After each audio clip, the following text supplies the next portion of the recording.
ইবলিস কাদেরকে বিপথগামী করতে পারবে না? এ, মুমিন বান্দাদের। বি, আল্লাহর একনিষ্ঠ বান্দাদের। সি, আল্লাহর দিকে প্রত্যাবর্তনকারীদের। ডি, বেশি বেশি আল্লাহর স্মরণকারী বান্দাদের। জি আলহামদুলিল্লাহ, আমি উত্তর হিসেবে বেছে নিচ্ছি অপশন ডি, বেশি বেশি আল্লাহর স্মরণকারী বান্দাদের।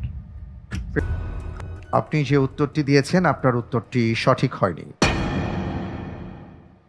সূরা সদের মধ্যে এবং আরও নানা জায়গায় একটি ঘটনা উল্লেখ করা হয়েছে, যেখানে ইবলিস যখন সেজদা করল না আদম আলাইহিস সালাতু ওয়াস সালামকে, এরপরে সে আল্লাহ সুবহানাহু ওয়া তাআলার সাথে কিছু বিষয় চ্যালেঞ্জ করেছিল। ক্বালা ফাবিইজ্জাতিকা লাআগওয়িয়ান্নাহুম আজমাইন।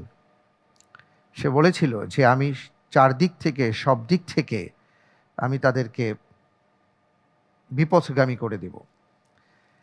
পাশাপাশি সে এটাও বলেছিল ইল্লা ইবাদাকা মিনহুমুল মুখলাসিন, তবে আপনার যে সকল বান্দা, একনিষ্ঠ বান্দা আছেন তাদেরকে বাদ দিয়ে। সুতরাং সঠিক উত্তর হচ্ছে অপশন বি, আল্লাহর একনিষ্ঠ বান্দাদের।